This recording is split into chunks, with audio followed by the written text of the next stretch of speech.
We might have to incorporate that into our show's graphics. We really might. I need we some, might have to have John have a button where every time one of us says, "Here's the thing," and it shows up on screen. I've been actually meaning to get some new emotes for our Twitch channel because we don't really have any.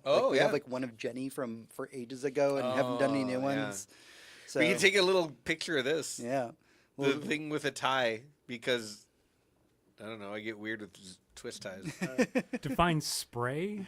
So in Marvel Rivals, you can like spray graffiti on things. Have you ever played a first-person shooter competitively? I have. Yeah. Oh, no, not competitively. Like online against other people? Yes. So there's always a thing in a game, and this goes all the way back to Counter-Strike, where you can like do graffiti on the walls, and you just spray something on the wall, and it's like, hey, that's how a person knows I'm here. People usually use it sarcastically, like they'll kill a guy and then put a spray above his head because everyone's watching him kill people. You know, stuff like that. That's a spray. Something people have been doing in Marvel Rivals recently was when they're playing Sue, because they're invisible, they'll go up behind somebody and then like spray the wall. Yes. And it just freaks them out.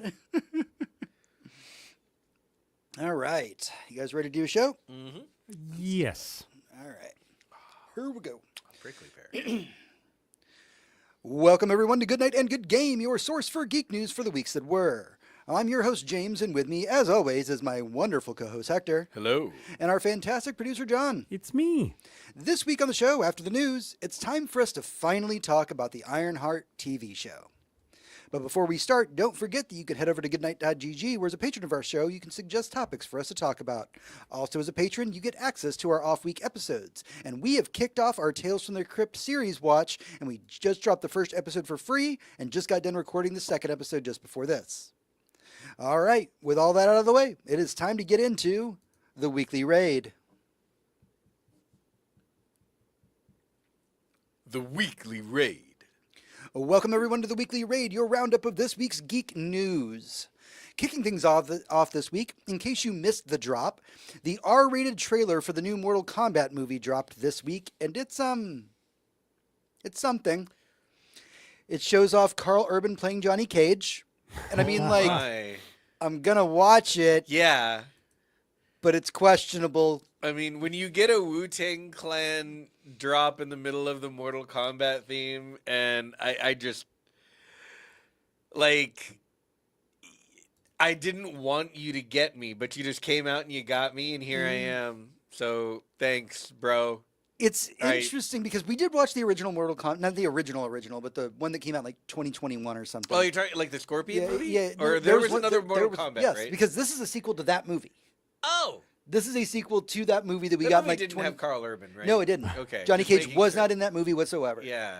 Yeah, so they did Mortal Kombat like 2020, then they did like the Mortal Kombat Scorpion cartoon or whatever that they did. No, they did a whole movie. Damn, I lost his name. He's been in so much stuff. Yeah, but then they were like, all right, now we got to do our official Mortal Kombat sequel. And I don't know, man, maybe they're still finishing the special effects or something, but I'm getting real Mortal Kombat Annihilation vibes out of the graphics design in this. Hiroyuki Sanada, he was Scorpion. There was a whole HBO movie, wasn't there? And maybe Carl Urban doesn't feel like a former A-list movie star? I don't know, man. But everything about this movie, I don't know. I said, I'm going to watch it. Yeah, I don't even know what vibes this gives me watching this trailer? Annihilate. Oh, sorry, did I take your joke? No. It's God, what was it? So not Annihilation. I just had it. No, you said Annihilation and it kicked the real sorry. one out of my brain. Oh, it does that. That movie does that. Avatar. That fucking Avatar movie. Oh, when you watch the Shyamalan screen one? and it's just all CG for no reason whatsoever. Yeah, when Shyamalan was like, wait, people are saying I'm a good filmmaker? Right. Fuck you. Hiroyuki Sanada's back. Yeah. Okay. So, I mean, this seems... I'll watch it. I mean, I'd watch it in theater. Sure. Yeah. Don't watch it in I'm pretty sure theaters. it's going to come just like directly to HBO Max. I mean, would watch it there at Ross's house on the 80-inch TV. Right? Yeah, I mean, because the first one came out during COVID. Yeah. And that was and absolutely. we were all like sheltering in place together, so I would come over to your place and we watched the first one. Ooh. And we were just like really drunk, I want to say. That Oh, is yeah. It was fun. CGI. Oh, It is God, fun. that is CGI. Oh yeah, it is Oh, CGI, yeah. CGI. We're not fucking around with practical effects. Ain't nobody got time for that. Exactly. All right. Next up, hot on the heels of a fantastic Nosferatu movie, director Robert Eggers has announced two major projects, A Christmas Carol and a Werewolf. Now, while we don't know a ton about the Christmas Carol adaptation, we do know that Aaron Taylor Johnson has signed on to Werewolf. Lily Rose Depp is in talks to star in it as well. The hell? And now we're starting to hear that Willem Dafoe is possibly going to be joining the project for Werewolf. And the release date for Werewolf is going to be December 25th, 2026. So Eggers almost does nothing without Willem Dafoe, so that makes sense. But now that you've said it all out loud, I am weirdly down for Robert Eggers does the Hammer monsters every Christmas for the rest of my life. Like bring me Willem Dafoe as Frankenstein's monster. Mm-hmm. Bring me, Lily Rose Depp as the Bride of Frankenstein the year after. Mm-hmm. Let's just keep casting these same people in these same roles as different monsters, telling different stories. Well, I didn't add it to the news because it wasn't related to Robert Eggers, but there is a Bride movie that was announced, is being filmed right now. Takes place in the 1930s, I want to say. Okay. Well, once I have some more information, I'll actually properly add it in. It's not Robert Eggers doing it; it's somebody else. But yeah, it feels like the Universal monsters are making their way back around in a weird way. It's probably better than the Dark Universe, I'll tell you what. Yeah. I mean, that's the thing is that if Robert Eggers is going to be doing one of these movies for Christmas every year, he's going to be the one that makes the Dark Universe actually happen. Right. And he's not actually making it a universe thing. No, he just wants to make movies. Which is, about for the record, monsters. how you make a universe thing. Yeah. You start out just wanting to make a good movie. Right? That is how you do it. No, I am. I mean, it's Eggers. I'm gonna watch anything he makes. So yeah, I'm in. I'm super in. Next up, Zach Krieger, the director of the wildly good movie Barbarian, is working on a reboot of the Resident Evil franchise. Huh. In an interview this week, Krieger discussed how he is a huge Resident Evil fan and has lost track of how many times that he has played Resident Evil 4. Later in the interview, he said that his film is not going to be a slave to the franchise's lore, and that he's trying to craft a story that feels authentic to the experience that you get when you're playing the game. That's interesting because a lot of people would say, like, I want it to be like exactly like the Resident Evil lore. I don't know any Resident Evil fans who would say that. I know, stuck up video game idiots who might say, like, it needs to be 100% lore accurate. Have you fucking seen the lore to Resident Evil? What in the Christ is wrong with you? That is not a coherent story to tell over a series of video essays. I mean, Noah Caldwell-Gervais did a 7-hour Resident Evil retrospective, 7.5 hours. And by the end of it, he was like, I don't know what the fucking story is, man. I've just described all 8 video games to you, and that's what happened. Yeah. You tell me the lore. In my favorite Resident Evil game of all time, one of the protagonists is stuck in a prison in Antarctica, breaks out, finds their way to a mansion where a brother and sister that are possibly committing incest are ruling over this mansion that she has to break into, and then she finds out that the brother and sister are actually a singular person and that the daughter was actually frozen because they had the T-virus inside of them, and then she breaks out and becomes a monster while another bad guy from the first game suddenly has fire fists out of nowhere and you have to take him down. And that's the barest bone plot of Code Veronica. Yeah, no, my favorite Resident Evil, the plot is that Leon Kennedy is afraid of the Spanish and the Portuguese. A European. Oh no, a European. That is the thing. All right, moving on from Resident Evil, the wildly successful anime Cyberpunk Edgerunners is not only getting a sequel in anime form, but it was announced this week that there is going to be a manga prequel spinoff. It's going to be released in February of 2026. It's going to be titled Cyberpunk Edgerunners Madness. You can pre-order it now. The book will explore the backstory of Rebecca and her brother as they try to become Edgerunners like their father. Shit. That sounds amazing. And so does more Edgerunners. And please just keep giving me more good Cyberpunk content. Like, I was saying this earlier to our producer, John, that Anytime I see anything about Cyberpunk 2077, I remember how it launched and how shitty it was. And now when I think about the game, having played it and the DLC and experienced Edge Runners, like, it's kind of a miracle that it happened at all. And now it's on Mac. The fact that it's so fucking good, and it's about to come out on Mac. It's going to come, if it's not already out, on Switch too. Like I don't know how they couldn't get that thing to run on a PS4. No, PS3. PS3. But here's a Switch 2 running it with like even new and interesting controls and shit. Like this game is I don't know, man. Like, it's a little too good. It doesn't feel like humans made it. That's kind of how that game strikes me. But I felt the same way about The Witcher 3. I respect anybody who really like does multiple playthroughs of Cyberpunk, Hell because yeah. I was a person who I did my story. I started as a corpo, ended out as a nomad, and I rolled credits, and I was like, that was so good. I don't think I ever want to play this again. I think I got my story. Mm-hmm. Yeah. And I was just happy you got with your playthrough. Yeah. And you know what? That can be good. That can be your version of Night City. Mm-hmm. And yeah, I finished my first run through and I immediately started as something else because I liked the combat enough that I was like, I want to make different decisions. I want to go to hang out in different parts of town. Have you started as a corpo? I want to romance different people. Yes. I started as a corpo for my Netrunner build. Ah, yes. And so Fantastic. I am a tech wizard corpo. Nice. Yeah, That is a way to do it's it. fucking amazing. All right, next up, back in 2020, Netflix announced that they were working on a live-action Assassin's Creed series. And since that announcement, their previous showrunner for it quit over a, quote, difference in vision with Netflix. Mm-hmm. Now, 5 years later, Netflix has said that the series is moving ahead with new showrunners. That is Robert Patinko, who worked on Westworld and Sons of Anarchy, and David Werner, who worked on the Halo TV series. The quote from them is, beneath the scope, the spectacle, the parkour, and the thrills is a baseline for the most essential kind of human story about people searching for purpose, struggling with questions of identity, destiny, and faith. It is about power and violence and sex and greed and vengeance. But more than anything, this is a show about the value of human connection across cultures and across time. It's about family.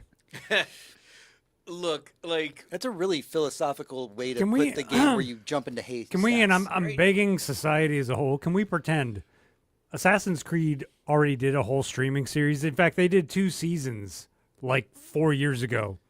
And that's the truth. Let's pretend that. Just pretend. Can we that's just what all happened? accept that they did 2 seasons of Assassin's Creed like 4 No, years they ago? did not. They did one bad It movie. streamed. It was on Paramount bad Plus, movie. HBO Go. They did one bad And- movie. and then we can just not do it. Yeah, we all forgot about it already. Here's my thing. Because you're probably the most experienced Assassin's Creed player. I on the have panel. played every Assassin's Creed through 5, which was the one in London.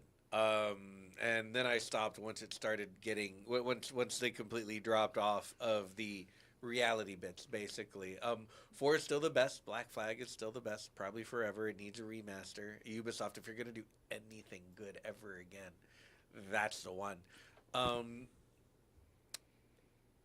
Assassin's Creed is and always has been a very fun video game and a very interesting story. And again, this is 1 through 5. I don't count anything after that. A very fun video game and a very interesting story.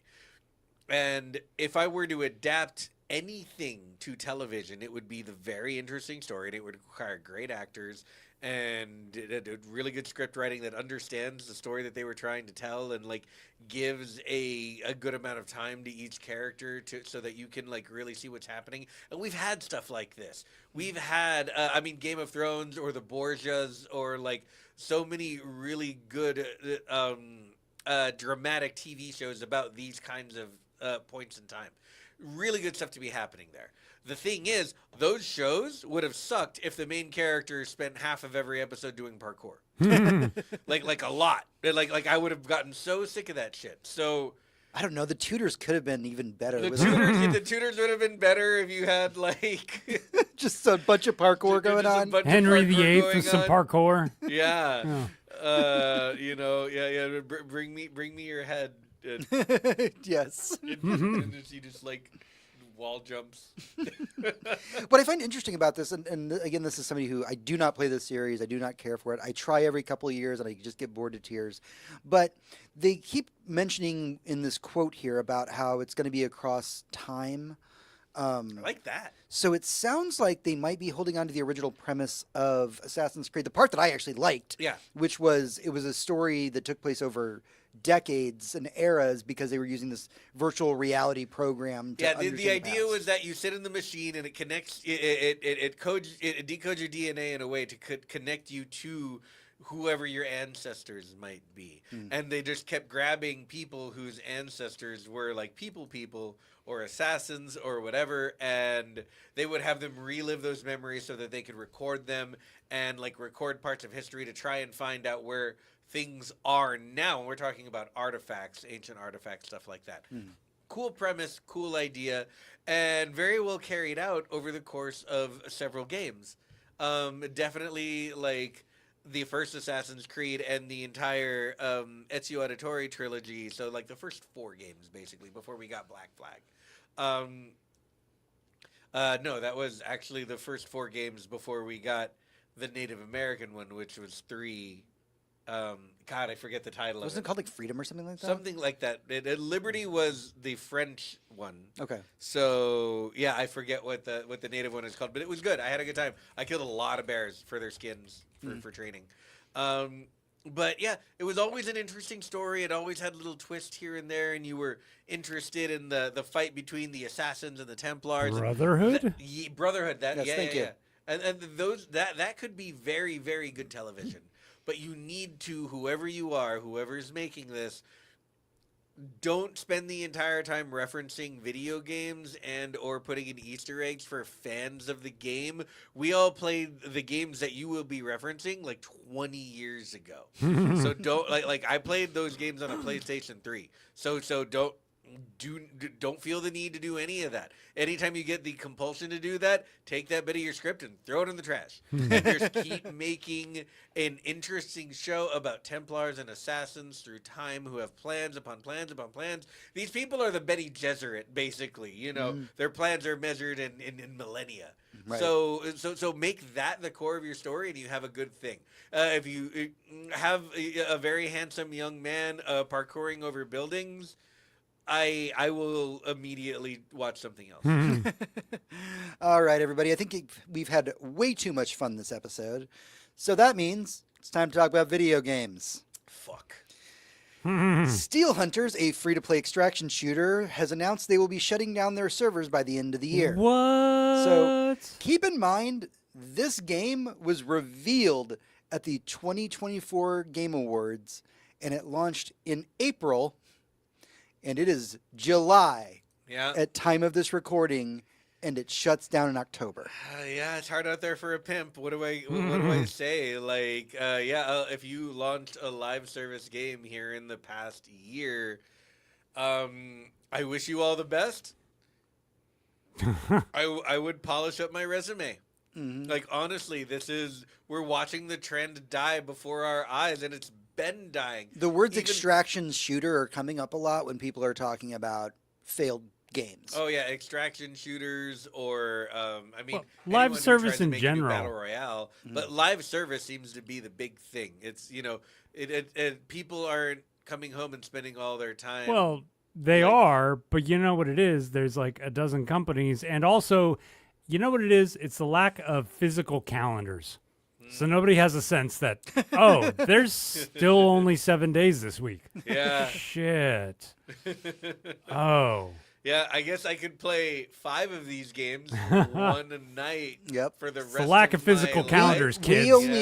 We only play what, 1 or 2 games at a time, basically. We will play whatever the hero shooter at the time is. Right now it's Rivals. I don't expect that to change anytime Nope, soon. Rivals is so good. Considering we played Overwatch for a good 6 years. Yep. So, it's Marvel Rivals, and then we will rope in whatever interesting game we want to play. Right now, we're playing Warhammer Darktide, which is really good.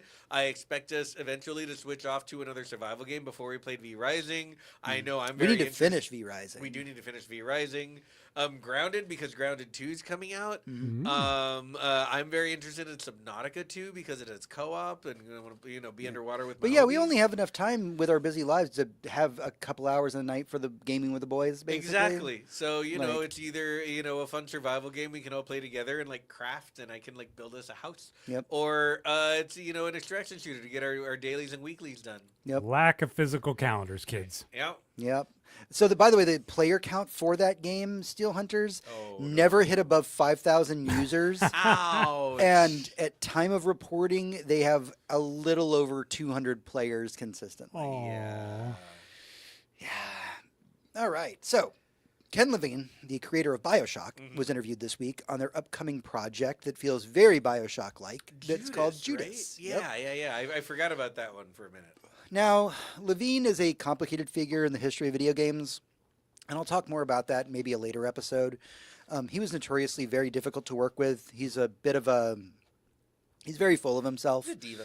A bit of a diva, yeah. But he was interviewed about the game Judas and expectations for the game and things like that. And Levine said, Judas is an old school kind of game where you, quote, buy the game and you get the whole thing.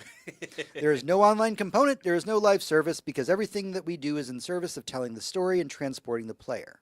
Later, Levine went on to talk about Baldur's Gate 3 and Expedition 33, saying these are games that are really traditional single-player games, and they don't have that kind of monetization in them. And I think that the audiences reward those games, especially in the AAA space, because they can get so expensive that people want other methods of monetization. I'm just grateful that we're allowed to not do that, because that frees us up to purely design the game for the player experience. That's very fair. That is very fair. Like there's I have no fault with that statement. We've been saying here for a long time that games are too expensive and that because they have to do that, they mostly lean towards multiplayer stuff where they can make money for years. They mostly lean towards predatory monetization models. And all I want are games that tell good stories and are fun to play. And if they look worse and are made by fewer people who are paid better to work less, that's what I want. That's what I want. And, just do that. And hopefully that gets us stuff like 33 and Baldur's Gate and hopefully Judas. We're doing it right. This is the thing. Yeah, listen to Sonic. Sonic's up on screen right now. It's very true. All right, so continuing the bad news, now that we've had some fun news, Virtuous may not be a game developer that you're intimately familiar with, but you would know their work. They were actually behind the recent Oblivion remake and are working on Metal Gear Solid Delta Snake Eater, and also they do most of the updates to Cyberpunk 2077. It's not just CDPR. This is a third-party company who works on all of these things. Now, they had up until this last week about 4,000 people working for them globally. And like we talk so often about on this show, they have decided to cut about 7% of their company's staff. Quote, we are grateful for the contributions of those impacted. We are providing separation packages, career transition assistance, and opportunities for redeployment across our global network where possible. The company's immediate focus is on managing this transition with care, transparency, and respect. We will continue to invest in global delivery, technical excellence, and creative collaboration, ensuring that Virtuous remains the partner of choice for the world's leading game creators. You know how we know the industry's fucked up? This sounds like good news. Like 200 people? I can visualize that. Jesus. We know it's fucked up when the studio that literally just exists to pick up the slack for other studios doesn't have enough work. Yeah. That's how you know a lot of projects got canceled. A whole lot of money that they were counting on just evaporated when probably Microsoft canceled like 3/5 of their fucking catalog and everything else that's happened, since COVID started when it comes to the gaming industry.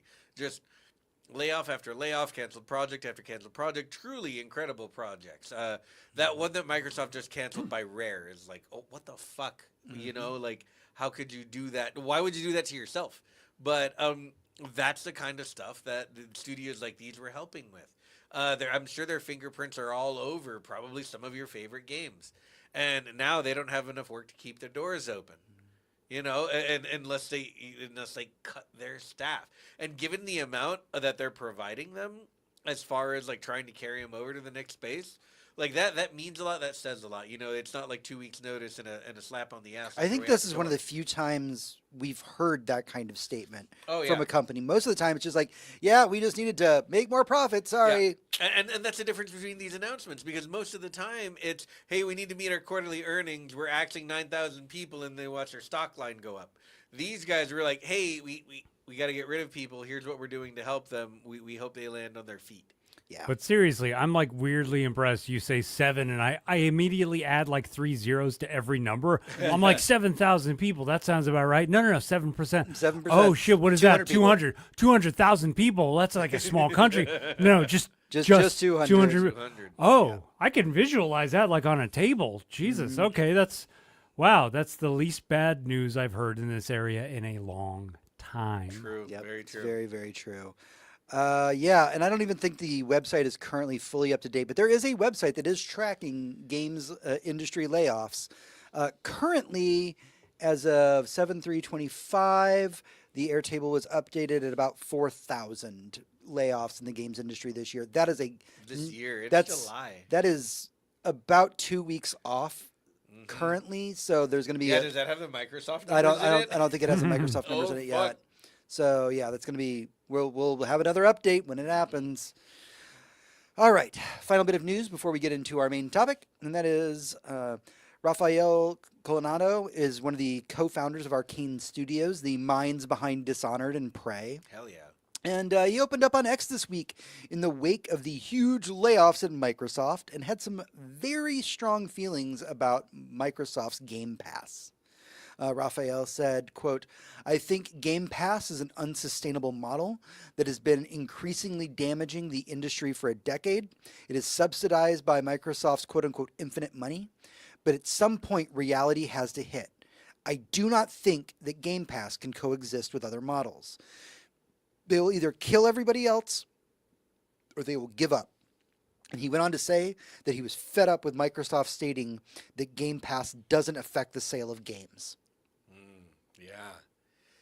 What can I say? I'm going to call myself out on this one, because since it came out, since it first came out, I have been calling Game Pass the best deal in gaming, because it is. It absolutely is.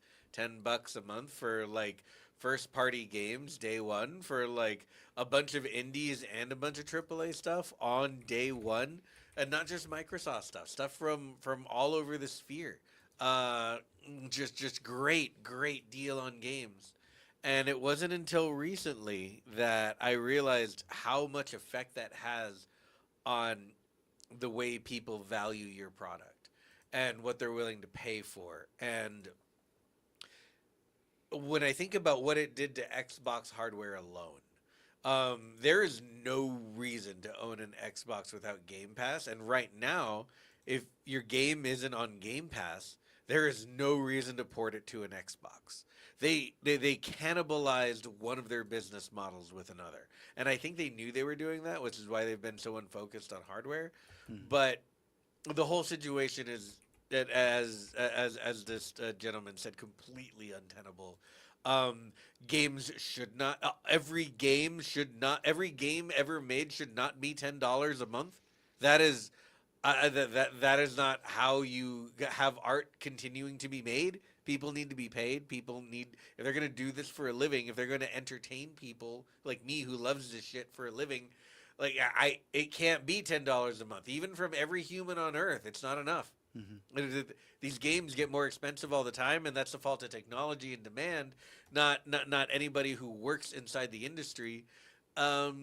So yeah, again, with the Sonic emoji, games need to be cheaper, and developers need to be paid more, and you can't do that on a $10 a month subscription model for everything. And he's right, Game Pass would eventually be the only game platform, or they have to close. And I'm worried about what happens when they close, because everyone who is paying $10, $12 a month or whatever they're paying is going to lose access to whatever library they had. I don't know, man. I might sound like an old saying this, but the Steam model works. It really does. games are what they are, and they go on sale for people who need sales. And the older a game is, the better of a deal you can get on it. And there's great games in there. There's every kind of game ever on there. And for the record, I have the graphic up that you're seeing now, which is Game Pass's upcoming games. Because yeah. Hector, when we were watching a video today, you mentioned that you saw that, and you said something to the effect of, well, nobody's gonna buy those games. Yeah, exactly. And then I look at Wheel World, which looks so fucking cool, and it's an indie by the developers who made Nidhogg, and I want people to buy that. Yeah. And people who are on Steam who don't have Game Pass will, but and maybe some people on other consoles, but like.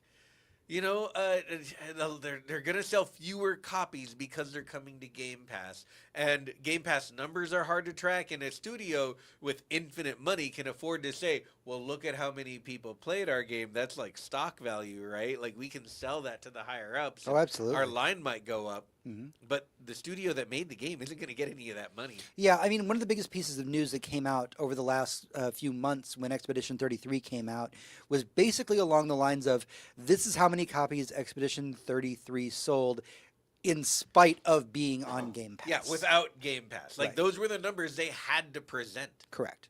And they were on Game Pass. I believe they still are on Game Pass. But yeah, Expedition 33 made its mark and did what it did because it was released to the public. It was released everywhere.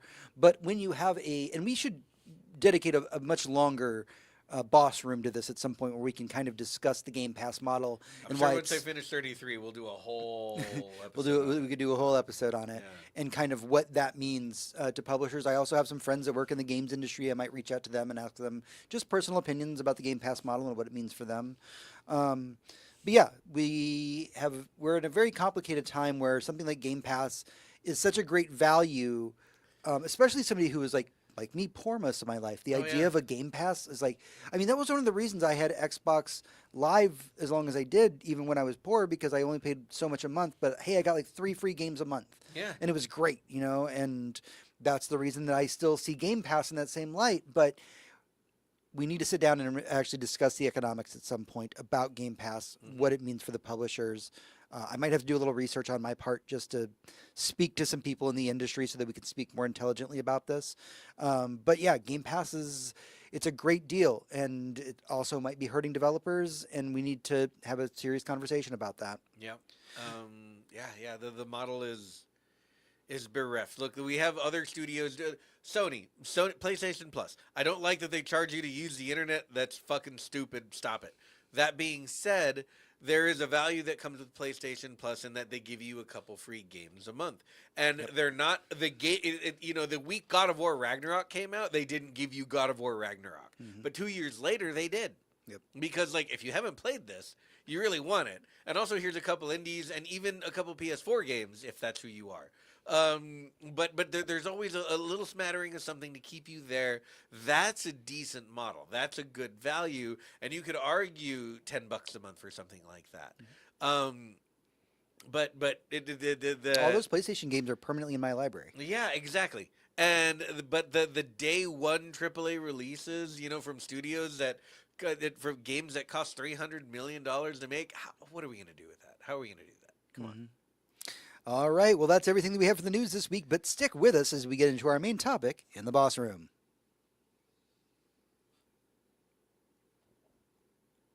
Boss Room.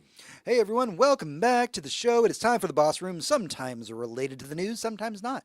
This is the part of the show where we can dive deeper into our opinions on things, like this week's topic, Ironheart. So, the Disney Plus series is wrapped up now, and it's time for us to talk about how we felt about it. Ooh. So, if you're unfamiliar with the title, Ironheart is the story of Riri Williams, a wildly intelligent MIT student who is trying to create her own version of the Iron Man suit. But to do so, she needs to find funding after she gets kicked out of school. Shortly after arriving back in her hometown of Chicago, she gets mixed up with a local group of thieves and finds her life and livelihood threatened by that group shortly thereafter. I think I summarized that okay. Yeah, that's pretty good. I did write that summary, so Yeah. I feel good about that one. So yeah, let's talk about Ironheart. Ironheart. Oh man, It was like 6 episodes, right? Yeah. 6 episodes on Disney Plus, released 2 weeks back to back. Yep. 3 episodes one, 3 episodes the other. I think the first thing I really have to talk about in the show is how amazing the cast is. Yep. Um, from the main actress and her best friend, who are both incredible, to like there is not a weak link in this show. The cast of the villains and the crooks who are your friends, and then villains. The cast of her family. Everyone bringing their absolute A game to this. And we've talked before about bad acting in Marvel stuff, especially the TV shows. Actors phoning it in. None of that is happening here. Never. Everyone is just killing it in this show. Mhm. Everyone. I can't stress that enough. I can't stress enough how much all of the talent in this show has all of the actors are just like believable and likable. Even the ones who are bad guys, just yeah. Well, I mean, that's the whole Acting point, right? talent all the way The through. thieves start off as her allies, and you really kind of learn to really care about them Yeah. before they turn on her because bad things happen, bro. Yeah. It adds some stakes to everything when you actually care about the people. And man, the show brings it. Again, only 6 episodes, but not a single character I disliked. Mm-mm. So the initial premise kind of rushes into itself with that first episode, which is getting kicked out of MIT, having to go back to Chicago, stealing your equipment from MIT. So Right. basically, in traditional superhero fashion, having the suit and then losing the suit immediately afterwards, so that the hero has to rebuild from scratch their suit. Yeah, they need a new suit. There's Iron Man 3 no style. nothing about that part of the story is original, but it isn't about the suit, right? It is about Riri Williams, That's right. her trying to exist in this world. I find it interesting because if you follow Riri in the comics, Tony Stark, a hologram of Tony Stark is her mentor and walks her through all of these things. The character of Natalie, which exists in the comics as the AI that works with her suit, is not the mentor figure, but is the primary AI that Riri deals with in this show. And at first, I found the character of Natalie a little bit jarring. I was like, oh, this feels weird that your like dead friend is your AI.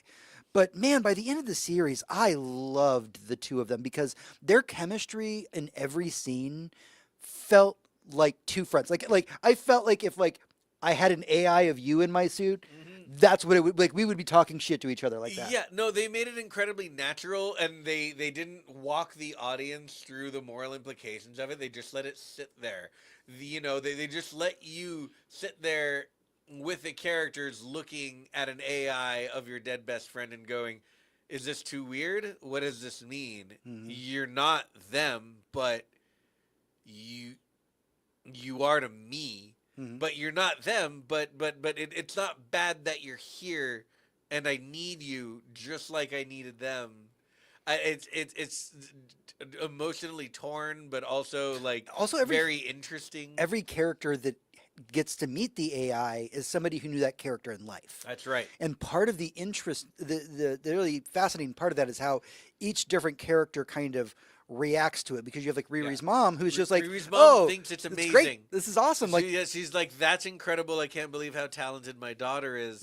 And then like Natalie's brother. And then Natalie's brother is horrified and Yep. literally says, turn it off, kill it. Yep. And my immediate reaction is that of Mikey Newman. You cannot make things think and not give them rights. You can't just turn her off. She is conscious. So it was complicated because, like a lot of superhero origin story shows, we don't see a ton of Riri in the suit, right? Right. We get it a little bit at the beginning, a little bit in the middle, and then the end is really making the suit that she will have going forward. Right. And I want to talk a little bit about the side cast. The side cast being the thieves group that she hooks up with in Chicago. Like you were saying, every single actor brings their A game. All of them feel like original characters. They fit the dynamics of a thieves group, right? You have your hacker, you have your two beat smash characters. All of these characters were taken from the comics in some way. They're just a little bit different They're for the zhuzhed show. up, and you have such an awesome cast of like guys, gals, and non-binary pals. Like there's diversity, but nobody is diverse on like on purpose. That's not who they are. The thing they are is the hacker or the bomb. The hacker from Madripoor. Yeah, the hacker from Madripoor, or the teen who loves to make bombs, or the guy who's good with knives, Yep. or that's who they are. And then the other part is their identity. And it's just it works so well because it doesn't slap itself on the back for doing it. It just Yep. is. It's just that's who these people are, and it's good. It's really good. I have read a ton of Marvel comics in my life, but I'm not that intimately familiar with the Hood as a character. Like, I know who he is and I know what his power set is, but like, I've never really read a ton of comics that the Hood was in. Done very, very well. Oh yeah. It's interesting because the Hood is one of those characters whose entire personality is based around the literal piece of clothing that he's wearing. Right. Which at some points in the show can feel a little bit awkward because he's like just wearing this over like a jeans and a t-shirt. It's not exactly a hoodie, but it's more of a cape with a hood. Yeah, he's got this like cloak thing going on, and Yeah. like, but as a character, like you really, really feel for him and his relationship with his cousin, who ends up dying in the show, and that kind of kicks the second half of the series into motion, basically. All right, we need to get into the big elephant in the room, though, that has to be talked about when we talk about Ironheart, and that is Mephisto has officially entered the MCU. Yeah. I cannot believe who the fuck they got to play Mephisto, and I can't believe I'm kind of okay with it. I really like it. I like it a lot. So I don't know how to break this to any of you who don't know, but Sacha Baron Cohen, motherfucking Borat, Yep. is Mephisto. Mephisto.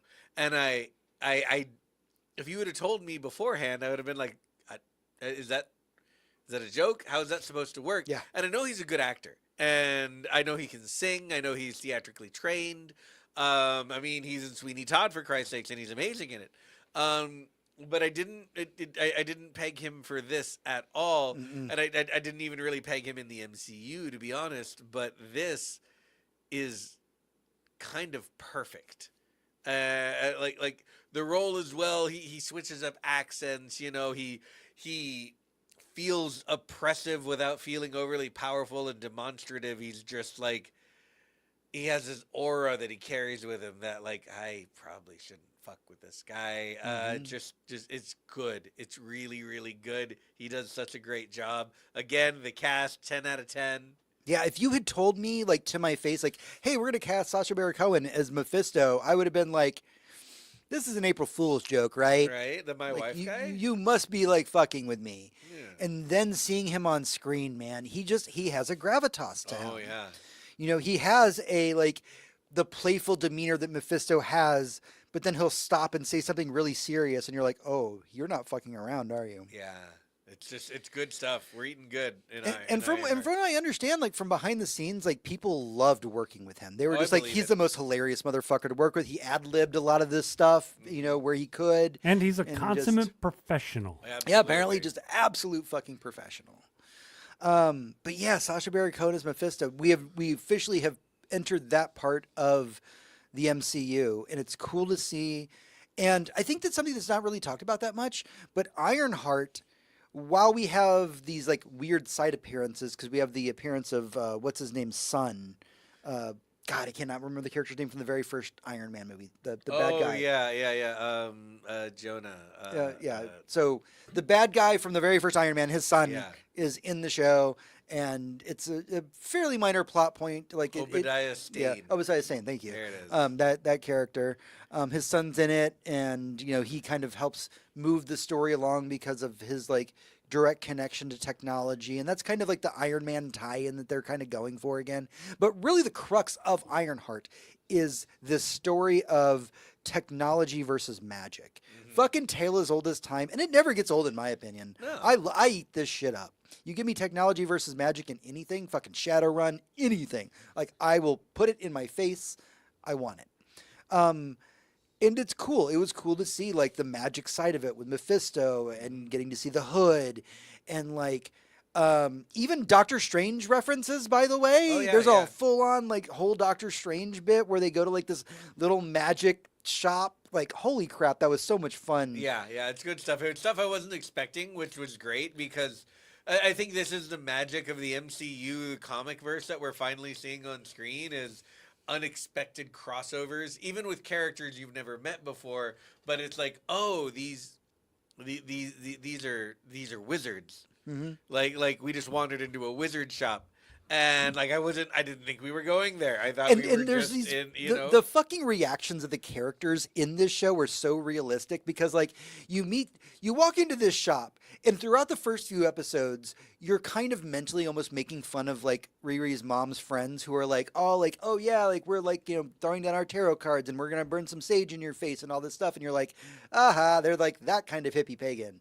And then you go to the magic shop and you're thinking more hippie pagan stuff, and then all of a sudden like the little girl behind the counter says hold on, snaps her fingers, and now you're in like another reality. Yeah. And then her mom gets really mad, like, how long have you been accessing this reality? You know I didn't teach you that. That's so, and it's just like it breaks this like immersion in a very funny way that's so comic booky. Yeah, no, it's a lot of fun. And it's so much fun to watch them interact with each other, and just like all of it did so well at tying into other Marvel stuff without it being so obvious. Like there's the literally references to Doctor Strange.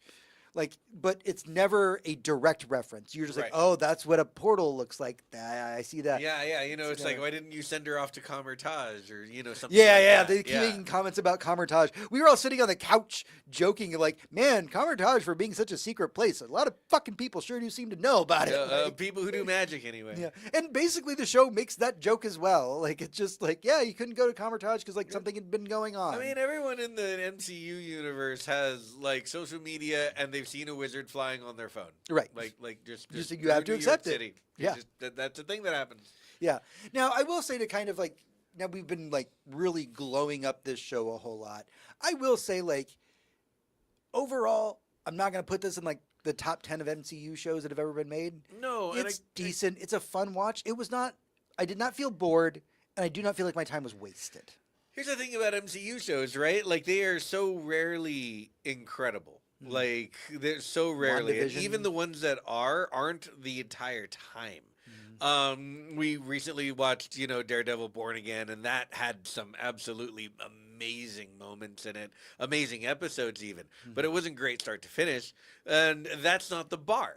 The bar is somewhere between Secret Wars and Loki season 2, right? And like everything just kind of flows in between, and there's a lot of good stuff, especially if you include the Netflix shows. But there's a lot of crap too. And you could even throw, because it was released to streaming only on Disney Plus, stuff like Werewolf by Night in there. Right, So you have so much stuff, and I'm uncertain of the future that Disney Plus and streaming Marvel TV has in the MCU now that we're on a slower release schedule and we're trying to release fewer things throughout the year. But hold on, How maybe useful is it still? maybe I'm out of the loop as to how many streaming series there are. You wouldn't put it in a top 10? Like if we Ironheart? counted 10. Like, Ironheart would probably be in my top 10, but Yeah, it would be but under 5. yeah, Okay. I would put it under 5, but definitely in the top 10. I Yeah. forget how many different series there are. at this There are point. so many, And I'm and if counting I- the Netflix stuff in that, by the way. Like, and that's if I all. looked at a list, I would have something else to say, but I know there are 5 that are Right. better. But I mean, yeah, we're talking about things like Loki season 1 and 2. We're talking about things Oh, like yeah. WandaVision, Agatha All Along. Yeah. These are banger fucking shows. Like I could watch Agatha any day of the week. Like that shit is so Absolutely. good. Yeah, and You know? also you have like one-offs like Moon Knight in there Yeah. Oh, with God, all of the Moon Knight. incredible talent in it. Uh-huh. Like and to be honest, we still have yet to receive our Andor. So Right. let's get cracking, MCU. Let's see what you got. Yeah. So I mean, there's a lot to look at here, but it's a good show. It is above average, which right now, as far as Marvel shows are going, that's pretty That's fucking the good. trend going up. That it's a trend going up. I feel like a lot of the people that had complaints about Ironheart, how do I put this delicately? I'm sure that some of the people who had problems with Ironheart as a TV show are the same people that got upset that Ironheart, the character, existed in the comics. Yeah, fucking bigots. And it's probably a lot of bigots. Yeah, no, and I mean, like, I'm not saying if you didn't like the show, you're a bigot. No, I'm no. saying the loudest voices about how terrible the show were like, the chief point is why she got to be black, Right. and like, It's Is that really? get the fuck is out of that- here with what that? are we- Get the what- fuck out of here. What with even that. is that question? How did you get into my house? Get Right. out. Like I can't deal with this shit. Like No one invited you. Please leave yeah, immediately. Riri has always been a fantastic character, and like people trying to bring that kind of argument to the table is like, get the fuck out of here. Like Yeah. even in the comics, she is a fantastic character with a great legacy. Mm-hmm. The TV show does it really. Honestly, the one thing the TV show is really good is really bringing the character into the Marvel's cinematic universe without having to have the required tie to Tony Stark, Right. the way that it does in the comics. They also avoided we talked about this while we were watching the show, but they didn't even do a lot of like Wakanda stuff. Nope. Even though she was in Wakanda Forever, Yep. directed by Ryan Coogler, who executive produced this show. Mhm. They could have gone to Wakanda for anything, for any plot point, but they just had the characters stand up on their own. Mhm. But one of my favorite points in the show was how much it wasn't the bear, but it really did try to love the city of Chicago. Mm-hmm. Like a lot, Very true. It tried to be like, this is our home, this is where we're from. There's all kinds of other types of people in all types of places all around the world, but I'm from fucking Chicago. Yep. And like that was the thing, and I love that for so many of them, for the show, for the series. Having pride in where you're from, not because it's better, but because it's where you're from, is something that I love to see. Oh yeah, every little detail about Riri's room was just every bit of it was just like loving Chicago as much Yeah. as possible. Like all of it felt fantastic. Like I believed that this was the same world in which the bear existed Oh, yeah. alongside Ironheart. Oh yeah, I was like, a it's few the same times thing. I was like, she needs to go to the beef, like right right, now. right. Just go Yeah. to the beef, like if I can do it. So while Ironheart may not be the greatest MCU show that's been put out, it is a wonderful show. It does deserve having some eyes on it. And if it was a show that you were kind of like, I don't know how I feel about it, man, all I gotta say is give it a shot. Yeah, it's a good watch. It's 6 episodes. They're not even all an hour each, and The it's soundtrack is so yeah, good. The soundtrack's amazing. It's filmed well. It's acted incredibly. The script, while not perfect, rarely falters. Yeah. So like it's a good time. All right, well that's everything that we have for the boss room. But stick with us as we get into what we've been playing in the epilogue. Epilogue. All right, welcome to the epilogue. It is time to dive into what we've been up to this week, what we've been playing, what we've been watching, what has been occupying our free time, and what has been making us happy. John, why don't we start with you?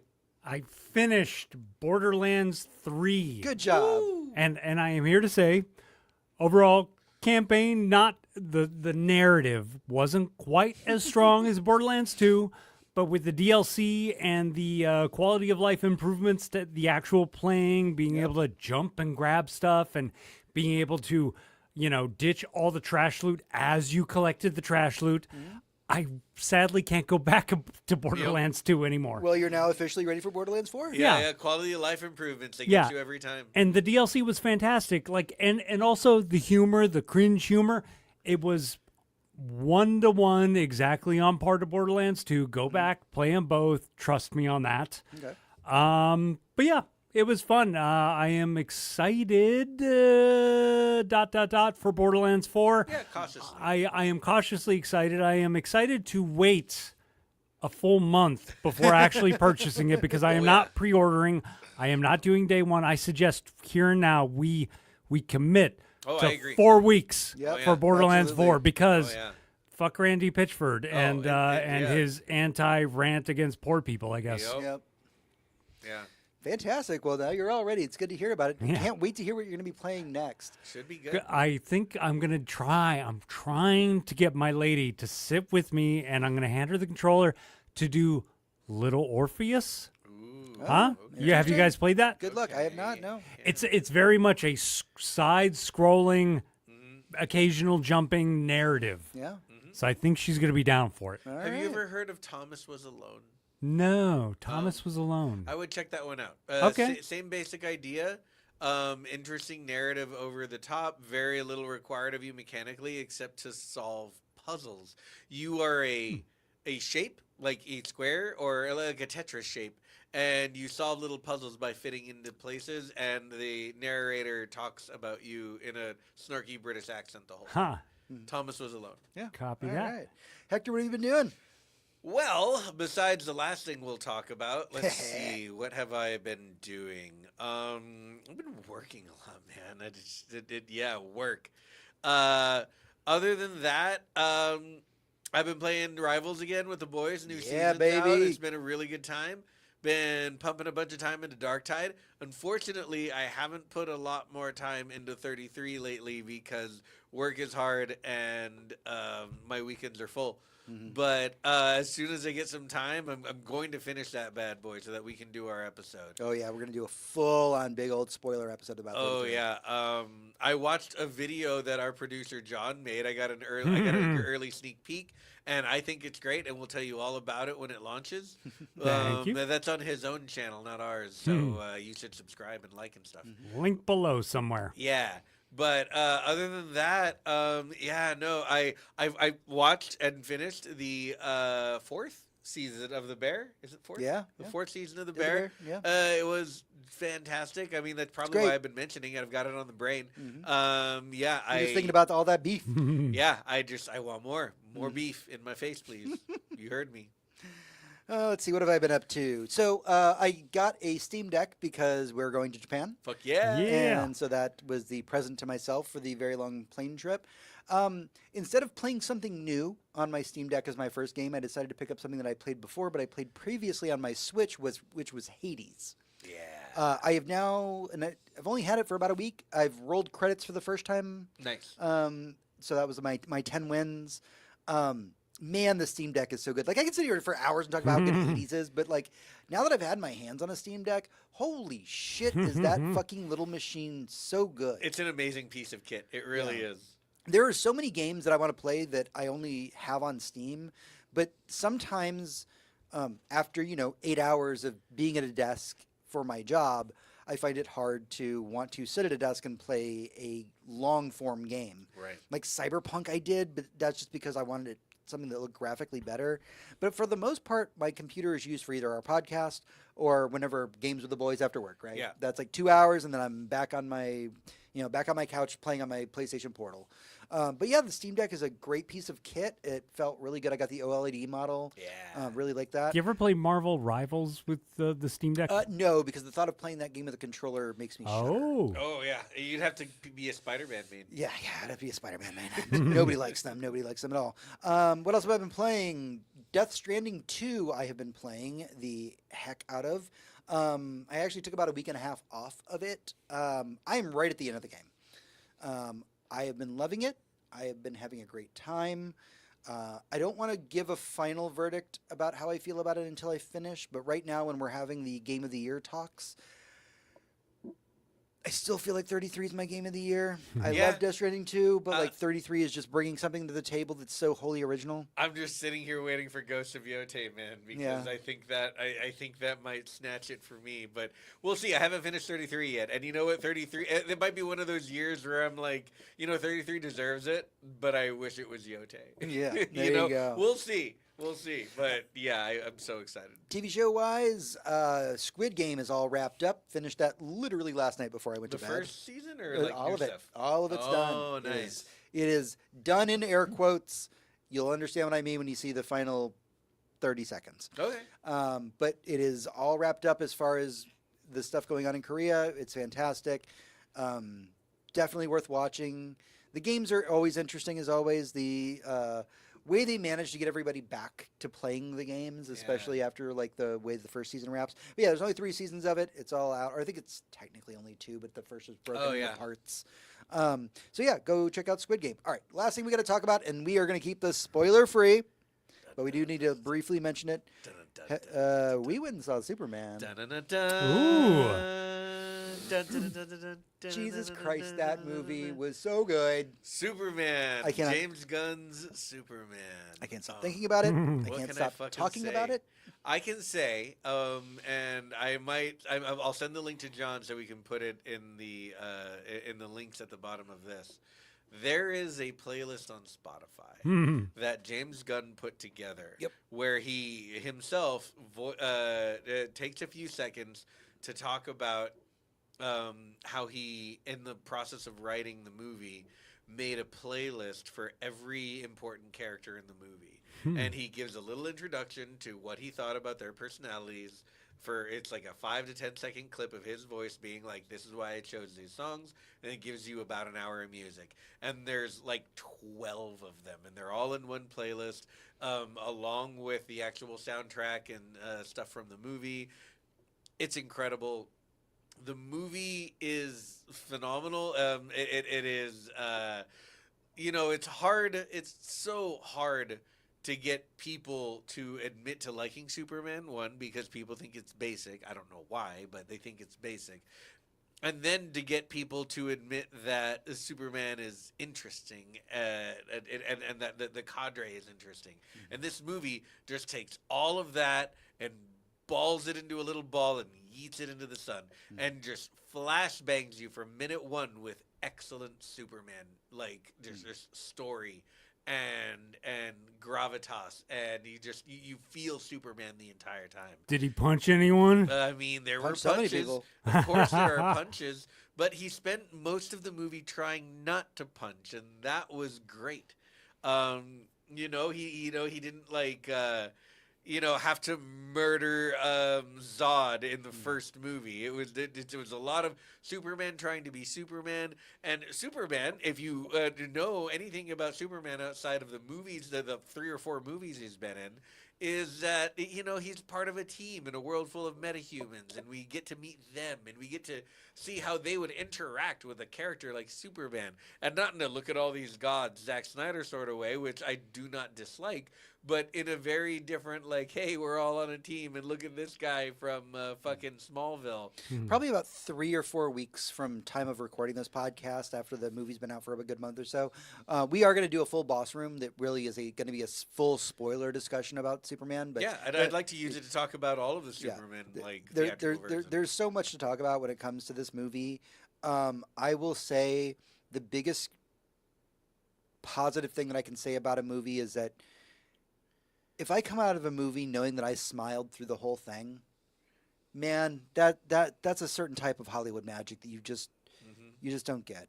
And I think that right now, and I'll talk about this more when we do our full spoiler episode about it, in a time where the world is so politically charged and we find it so easy to hate one another because of our beliefs, the fact that a movie came out and told you that it's cooler to take care of one another than it is to hate one another is something actually magical. And I think that Superman, like, I had tears in my eyes at certain points because I was just like, man, I'm not even a Superman dude. Like, I read Superman, but I've never been like a Superman reader. And man, the movie made me want to go and order some trade paperbacks. I am going to be ordering the trade paperback of the guest appearance of the character that happens at the very end of the movie, which I will not spoil for you. It is something else, and it's very cool that James Gunn said not only is Superman cool, but it's cool to want to be as good as him. Yeah, they finally did the main run that you're getting here from Gunn, and it's not 100% accurate or even remotely close, but it is based on it as All-Star. Yeah. And if any of you listening ever wanted to read any Superman, I would start All-Star with Superman. the All-Star run.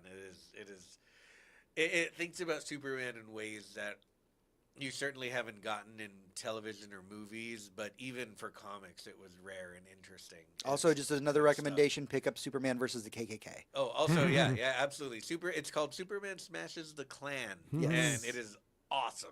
Yeah, absolutely fantastic.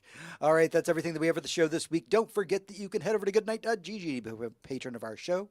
You can head over to facebook.com/GNGGcast, where you can chat with us, as well as at GNGGcast on Twitter, and goodnight.gg on Blue Sky to talk to me directly. All right, everybody. Well, until next time, for Hector, this is James. And for James, this is Hector. And for you, this is me. Everyone, good night. And good game. Thanks for watching, everyone.